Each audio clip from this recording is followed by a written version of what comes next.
El conocido cardenal chino Joseph Zen no le tiene miedo al régimen chino y está dispuesto a todo. El lunes, el obispo emérito de Hong Kong se declaró inocente de las acusaciones hechas por el régimen comunista chino en su contra. Zen fue acusado en mayo de no haber registrado civilmente la sociedad Fondo Ayuda Humanitaria 612, que brindó apoyo legal y económico a manifestantes pro-democracia entre 2019 y 2021. El cardenal es un crítico abierto del Partido Comunista Chino y también es reconocido por su compromiso activo con los derechos humanos, la libertad religiosa y la libertad de educación. En 2003 fue nombrado Hombre del Año en Hong Kong por su empeño en favor de la democracia. En declaraciones a la BBC, Zen dijo: "Creo que todos tienen derecho de involucrarse con asuntos sociales de nuestras sociedades, ya que somos también miembros del público en general. Cuando tenemos opiniones sobre cualquier tema, debemos tener el derecho de expresarlas". Aunque ha recibido críticas del PSC e instrucciones de no interferir en la política del régimen, el cardenal mantiene su postura de oposición a la persecución religiosa ejecutada sistemáticamente por el Partido Comunista en China continental. El obispo también se opuso al acuerdo secreto de 2018 realizado entre el Vaticano y Beijing, el cual establece que los obispos chinos son nombrados por el Partido Comunista Chino. En ese momento, Zen desaprobó el pacto diciendo a Reuters que en Roma el Vaticano estaba enviando el rebaño a la boca de los lobos y lo calificó como una traición. Y es que el acuerdo le dio al Vaticano voz en el nombramiento de obispos y otorgó al Papa el poder de veto sobre los candidatos propuestos por China, pero lo comprometió a reincorporar a clérigos que habían sido excomulgados. Y para esto, un obispo hongkonés debía dejarle su lugar. Joseph Zen criticó las propuestas del Papa Francisco a China y los cambios propuestos en la diócesis de Yantou, Guangdong, y dijo: "Las consecuencias serán trágicas y duraderas, no solo para la Iglesia en China, sino para toda la Iglesia, porque daña la credibilidad". Para el cardenal salesiano, el Estado no debe tener injerencia en los nombramientos de los obispos. Es lógico. ¿Qué razones tiene un régimen ateo para definir cuestiones de las instituciones de fe?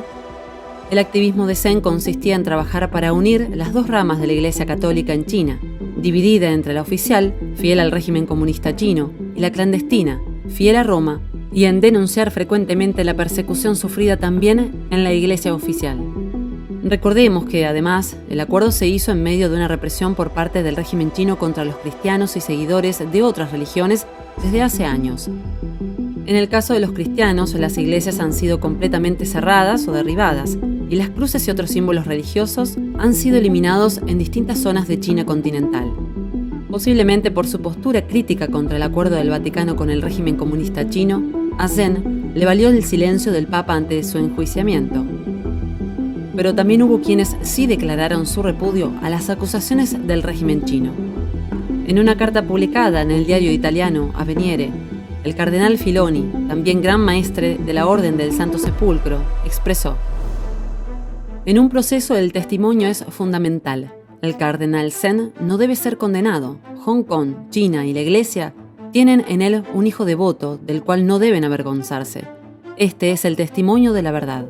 Por su parte, el último gobernador británico de Hong Kong, Lord Patten de Barnes, dijo a Hong Kong Watch: "El arresto del cardenal Zen, una de las figuras más importantes de la Iglesia Católica en Asia, en la defensa de los derechos humanos por parte de la Iglesia Católica en China y en otros lugares, es otro ejemplo indignante de cómo el Partido Comunista Chino está empeñado en convertir a Hong Kong en un estado policial.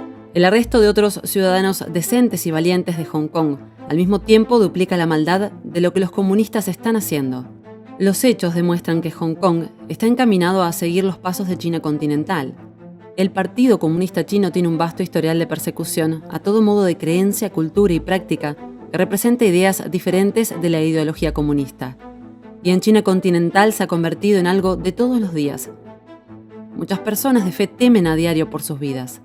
En la isla, el activismo ha sido siempre pacífico, pero tras su anexión a China continental, las manifestaciones pasaron a ser objeto de represión policial y acusaciones de violación a la seguridad nacional. Las detenciones sistemáticas y crecientes representan una provocación impune a los acuerdos celebrados en 1997 con Gran Bretaña. La desintegración de los derechos humanos en Hong Kong y la asimilación a la política de terror de China continental es un hecho. En 2019, la Ley de Seguridad Nacional fue aprobada por unanimidad por la Comisión Permanente de la Asamblea Nacional Popular China y entró en vigor en Hong Kong el 30 de junio de 2020, sin que hubiera mediado ninguna consulta pública significativa, formal o local. La ley se dirige contra los supuestos actos de secesión, la subversión del poder del Estado, actividades terroristas y la connivencia con fuerzas extranjeras o exteriores que ponen supuestamente en peligro la seguridad nacional. Sin embargo, la definición de seguridad nacional ofrecida por las autoridades centrales de China carece de transparencia y se utiliza con criterios que no son claros. No caben dudas que tanto la arbitrariedad de su sanción como su propósito involucran legitimar acciones mundialmente prohibidas. Ahora, en cuanto a los derechos humanos, el informe de Amnistía de 2021 fue contundente.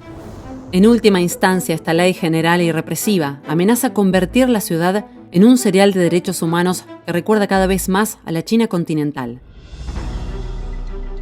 Desde el 1 de julio de 2020, el régimen chino ha detenido y enjuiciado a un sinnúmero de personas en aplicación de la ley, solo por ejercer su derecho a la libertad de expresión, de reunión pacífica y de asociación.